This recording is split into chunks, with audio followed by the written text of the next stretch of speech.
이데일리온 라이브 시간으로 이어가 보겠습니다. 오늘도 이데일리온 라이브가 진행되는 동안 여러분들의 주식에 대한 궁금증 해결을 드리는 시간으로 이어가 보겠습니다. 저희 채팅창에 댓글 남겨주시면요. 궁금증들 그에 대한 해답을 이데일리온 파트너와 함께 모색하는 시간으로 꾸려보도록 할 테니까요. 궁금하신 점 있으시면요. 저희 이데일리온 라이브 진행되는 동안 편안하게 문의해 주시길 바라겠습니다. 오늘 함께 하시는 파트너님과 먼저 인사 나눠보겠습니다. 김태훈 파트너 함께합니다. 안녕하세요. 네, 반갑습니다. 미증 시도 오랜만에 저가 매수세 들어오면서 강한 반등했고요. 그에 발맞춰서 국내 증시, 특히나 삼성전자가 오늘 시세를 내뿜고 있는 상황입니다. 우선 시장 전반적으로 우리가 확인해 봐야 될 이슈부터 살펴볼 텐데요. 먼저 미증 시부터 확인해 볼까요? 네. 미국 증시가 지난주 금요일 날 장에서 많이 올랐습니다. 그동안 이제 많이 올랐다고 하지만 그 전에 내린 걸 생각하면 저가 매수가 유입됐다고 볼 수가 있는데요. 지난주 금요일 날 무슨 일이 있었나 미국 시장을 보게 되면 미국 연방정부 셧다운의 위기에서 벗어났습니다.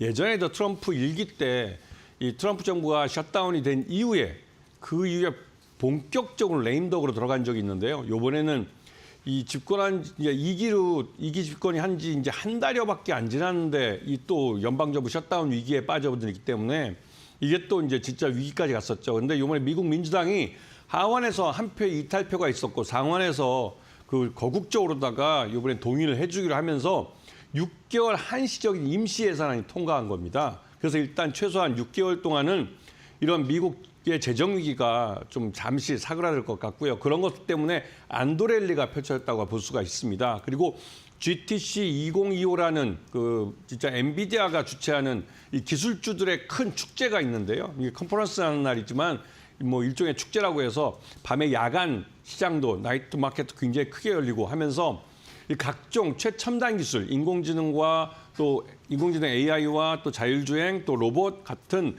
다양한 최첨단 기술들에 대해서 가장 앞서 있는 기업들의 기술의 향연을 구경할 수 있는 때입니다. 그리고 엔비디아의 CEO인 젠슨 왕 CEO가 직접 기조연설까지 나눠서 향후 AI 가속기 시장이 어떻게 갈 건지 그리고 AI 반도체 시장이 어떻게 갈 건지에 대한 미래상도 제시해 주죠. 이러한 축제 같은 분위기 속에서 빅테크, M7주들이 모두 반등을 했습니다. 그렇기 때문에 이러한 빅 이벤트가 있을 때 이런 관련 기술주들 한번 봐줘야 되시는 거고요. 요번에 이제 오늘 저녁부터 해서 이제 FOMC 회의가 열립니다. 미국에서 기준금리를 동결로 가는 건 당연한 것이고 그 동결하는 이유가 무엇인지를 보셔야 됩니다. 연준에서는 지금 젠스 파월 의장을 보시면 아시겠지만 지난번부터 계속 말하는 것이 이 신정부, 그러니까 트럼프 정부, 2기 정부의 이런 관세 전쟁이 이 미국 경제에는 그렇게 좋은 영향은 아니기 때문에 그런 불확실성을 키워주는 면 때문에도 연준이 기준금리, 그러니까 통화 정책을 기존과 같은 방향으로 가져가기 어렵다라고 말을 해왔습니다. 그게 바로 이제 기준금리 인하 장치를 멈추겠다는 얘기이기도 하죠. 그래서 이번에는 기준금리 동결로 갈 가능성이 큽니다. 이런 부분을 보시면 미국 증시에는 유동성이 공급되는 게 어느 정도 멈춰버렸다는 것을 아실 수 있을 겁니다. 이런 부분은 우리 한국 증시와 차별점을 갖고 있는 점이고 미국이 불안하게 움직이기 때문에 우리의 대미 무역 흑자도 불안해지는 것이죠. 이런 면을 좀 두루두루 살피면서 미국 증시에 너무 휘둘리지 마시고 우리나라와 미국은 분명히 디커플링된 장세라는 것을 기억하셔야 됩니다. 네, 알겠습니다. 이번 주 굵직굵직한 주요 이슈들이 참 많습니다. 뭐 FOMC 회의도 열리고요. 거기서 점도표가 어떻게 나올지도 시장을 주목할 것 같고 일본 관련된 금리 이야기도 있을 것이고요. 여기에 엔비디아의 GTC로 인해서 뭐 오늘 양자컴이라던가 반도체 관련 기업들 전반적으로 좀 시세를 내뿜고 있다는 점까지도 좀 짚어주셨습니다. 그렇다면 국내 이슈는 또 어떤 게 있는지 살펴보겠습니다. 우리 시장에도 뭐 다양한 이야기들이 있는데요. 어떠한 부분 집중적으로 보셨을까요? 네, 오늘 뭐 삼성전자가 뭐 4% 정도 개장 초부터 시작해서 많이 오르고 있는데요. 삼성전자가 이렇게 많이 오르는 것은 이유가 있을 겁니다. 뭐 이재용 회장이 무슨 멘트를 날렸다 뭐 이런 것도 하는데 솔직히 말씀드려서 지금 21세기 삼성이 직원들 특히 임원들에 대해 30분 먼저 출근하라고 하는 거 이거 좀 진부합니다. 이런 게 삼성의 경쟁력이 될 수는 없죠. 지금 삼성전자 주가가 오르는 건 외국인들이 대규모로 순매수를 보이기 때문입니다. 그렇다면 외국인들은 뭔가 정보를 알고 있겠죠. 이번 GTC, 그러니까 GTC 2025에서 삼성전자는 요번에 그 HBM3 이 8단짜리에 대해서 양산 승인을 받을 수 있다는 말들이 나오고 있습니다. 이렇게 되면 삼성전자가 SK 하이닉스가 독점하고 있는 HBM 시장에 뛰어든 것이고요. 여기에 특히 엔비디아 향으로 상당한 몫을 SK 하이닉스 몫을 가져갈 가능성이 큽니다. 그런 면 때문에도 외국인 투자들의 선취매가 들어온다고 볼 수가 있고요. 이재용 회장이 이번 그 GTC 2025에서 그 젠슨왕 CEO를 만날지는 아직 모르겠지만 그에 대해서 여러 가지 소문들이 나오고 있습니다. 그래서 그 만나는 장면에서 이 엔비디아가 이런 삼성전자의 HBM3 양산 승인에 대한 뭐 이벤트를 벌이지 않을까라는 그런 기대감도 있고요. 그런 면에서 삼성전자 주가가 좀 많이 올라주고 있는 것으로 보입니다. 그리고 원달러 환율이 1,450원 밑으로 내려갔는데요. 예전부터 여러 번 말씀드렸지만 이 3월 달은 우리나라 그 12월 결산범위들의 주총이 있는 달입니다. 주총에서는 배당금이 결정이 되죠. 그렇기 때문에 이 3월 달은 항상 달러가 외배에서 우리나라로 유입되는 그런 달입니다. 그러다 보니 원화가 추세적으로 강세를 나타내는 경우가 많았죠. 요번에도 마찬가지입니다. 올해도 이 3월 달에는 대규모로 이제 주주 배정, 그러니까 주주에 대한 환원을 늘리면서 주주에 대한 배당금이 늘어날 가능성이 크고 그에 따라서 해외에 나가 있는 수출 기업들의 이 달러가 대거 한국으로 들어오게 되는 것이죠. 이런 면에서 원달러 환율은 뭐 원화가 강세로 일정 기간, 뭐 이번 3월 달이나 4월 달 초까지는 강세로 갈 가능성이 있습니다. 하지만 추세적으로 봤을 때 우리나라 수출이 대미 무역자가 500억 달러 정도 되던 것이 이번에는 그 트럼프 2기 정부 때는 줄어들 가능성이 크기 때문에 그런 부분을 좀 유념해서 보셔야 될 것 같고 GTC 2025가 여러 가지 의미를 많이 갖고 있는데요. 여기서 이제 삼성전자가 뭐 HBM3 8단짜리를 납품하기 시작할 수도 있다 이런 것뿐만 아니라 로봇주 같은 이 AI 가속기를 이용한 AI 기술이 첨부된 로봇 기술이 어떻게 발전이 될지 그에 따라서 대기업들의 로봇에 대한 투자가 늘어날 가능성이 크고 삼성전자는 이번에 3월 달에 레인보우 로보틱스에 대한 경영권을 35% 지분을 확실히 가져갔습니다. 그리고 향후 더 콜옵션을 행사해서 더 가져가겠죠.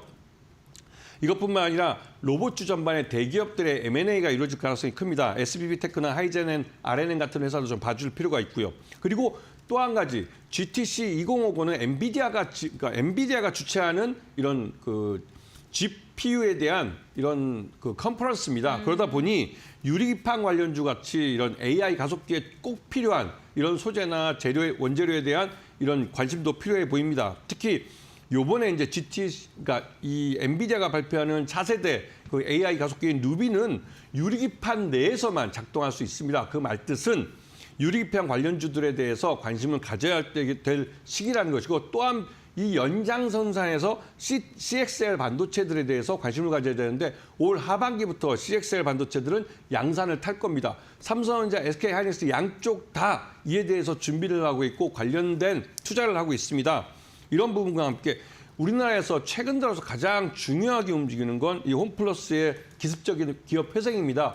이것 때문에 여러분은 못 느끼겠지만 단기채 시장은 지금 개판됐습니다. 말 그대로 시장에서 이 소화가 되지 않습니다. 이러다 보면 이제 중견 기업들도 연쇄부도를 일으킬 수 있는 그런 상황이기 때문에 이 신용 위기를 반드시 해결해야 되고 여기에 대해서 정부가 좀 직접적으로 나서줘야 되는데 아직까지는 우리 정부가 직접적으로 시장을 개입하지 못하고 전적으로 금융시장에 맡겨놓고 있는 모습입니다. 그렇기 때문에 MBK 파트너스의 그 김병주 회장이 사재를 출연하겠다고 했지만 구체적인 사재 출연의 규모나 시기나 이런 부분에 대해서 얘기가 안 나오고 있죠. 그래서 또 이게 립싱크로 끝나지 않을까라는 두려움도 생기는데요. 이 홈플러스의 기습적인 그 기업회생 신청은 우리 그 소비 경제뿐만 아니라 국민 경제 전반에 걸쳐서 악영향을 미치는 어떻게 보면 폭탄 같은 것이기 때문에 이 부분에 대해서 관심을 좀 갖고 지켜봐야 될 것 같고요. 그리고 이제 무엇보다도 이제 이 정치의 시즌입니다. 이재명 테마주에 대해서 관심을 가지셔야 되는데 지난주 수요일 날 제가 처음 말씀드리고 목요일 금요일에서 이재명 테마주가 좀 올라줬습니다. 그리고 오늘 잠깐 쉬어가지만 이번 주 중에 이 윤석열 탄핵에 대한 헌재 심판이 나올 가능성이 크기 때문에 일단은 관심을 갖고 보시는 게 좋을 것 같습니다. 네, 알겠습니다. 국내 전반적으로 체크해 봐야 될 이슈를 정리해 봤고요. 그렇다면 시장에서 집중해서 봐야 되는 섹터에 대한 이야기 나눠보겠습니다. 오늘 정치 테마주를 이슈 이야기할 때 좀 말씀을 해주셨는데 오늘 첫 번째 섹터로도 정치 테마주를 선정을 하셨습니다. 그럼 조금 더 딥하게 알아볼까요? 네.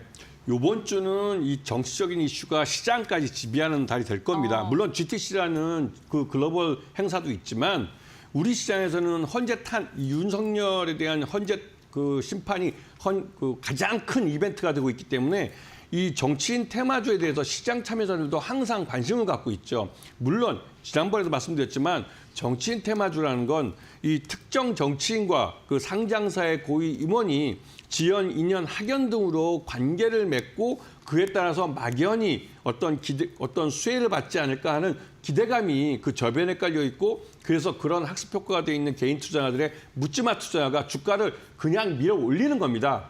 그 주가 올려진 주가는 실적으로 뒷받침되지 않기 때문에 제일 처음 움직인 자리로 다시 돌아올 수도 있죠. 그런 부분 때문에도 장기 투자를 하는 것이 아니라 단기적으로 생각하셔야 되고 이 정치인 테마들 중에 나중에 그 특정 정치인이 우리들의 세금을 사용할 수 있는 자리에 갔을 때 정책으로 나올 수 있는 그런 정책 테마주가 실제로는 장기적으로 우상향할 수 있는 주식이 됩니다.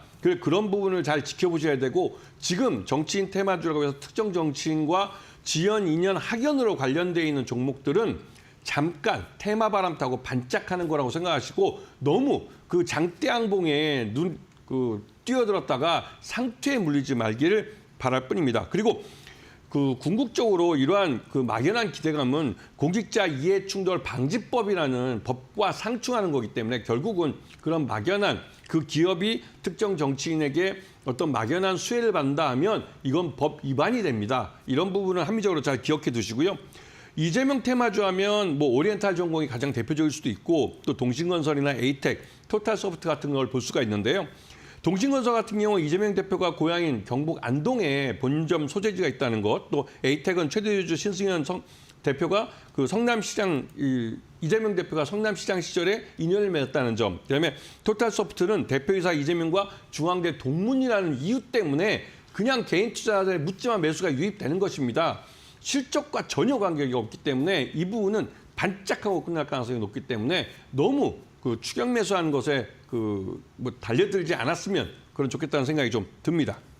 네, 알겠습니다. 오늘 첫 번째 섹터로 정치 테마주입니다. 지금 여러 가지 이슈 속에서도 정치 테마주들이 급등락을 반복하고 있습니다. 다만 실체가 없이 그냥 소문으로 인해서 급등하는 종목들이 많기 때문에 그런 변동성에 유의하셔야 된다라고 좀 강조를 해주신 것 같고요.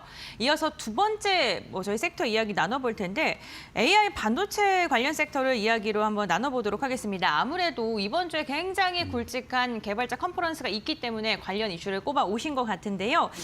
지금 GTC가 이번 주 개막하는 거죠? 네. 어떤 걸 좀 집중적으로 보면 좋을까요? 말 그대로 이런 컨퍼런스를 하게 되면 젠스랑 CEO가 네. 전설적인 글로벌 스타입니다. 지난번에 CES 2025 때도 이 젠스랑 그 CEO가 나와서 자기 등 뒤로 로봇들을 쫙 세워놓고 휴머노이드 로봇을 세워놓고 저 모든 그 휴머노이드 로봇에 자신들의 AI 반도체가 들어간다고 자랑을 했습니다. 그러면서 자신들의 AI 반도체가 이러한 로봇들의 어떠한 서비스 로봇으로서의 기능을 할 수 있게 해준다고 자랑을 했죠. 그러면서 자신의 이 AI 반도체가 장기적으로 이 시장을 지배해 갈 것이라는 걸 자신 있게 보여줬습니다. 이번 GTC 25에서도 역시나 로봇 관련된 것들도 마찬가지고요. 그다음에 이게 이제 피지컬 AI라고 해서 자신들의 AI가 실체를 갖고 있는 그런 그 사업으로 또 시장으로 만들어지고 있다는 걸 자랑을 했습니다. 그리고 이번에도 젠스랑 CEO가 기조연설을 할 예정이고 거기서 어떤 말이 나오냐에 따라서 올 한 해 동안 그 기술주들은 어떤 종목이 시장을 리드하면서 갈 것인지를 예상해 볼 수가 있는 것이죠. 그리고 이 다른 무엇보다도 우리나라에게도 굉장히 그 연관이 많이 돼 있는데요. 우리나라의 이 젠스랑이 들고 나오는 이런 뭐 요번에 루빈을 소개할지는 모르겠지만 차세대 AI 반도체인 루빈을 소개한다면 그 루빈에는 GPU 그 주변에 있는 D램은 대부분 다 한국 겁니다. SK 하이닉스가 지금 독점적으로 납품하고 있기 때문에 거기에 들어가는 그 반도체, D램 반도체, 그 HBM3라는 D램 반도체는 모두 한국에서 만든 겁니다. 그렇기 때문에 한국 기업들의 기술이 들어가 있는 것이죠.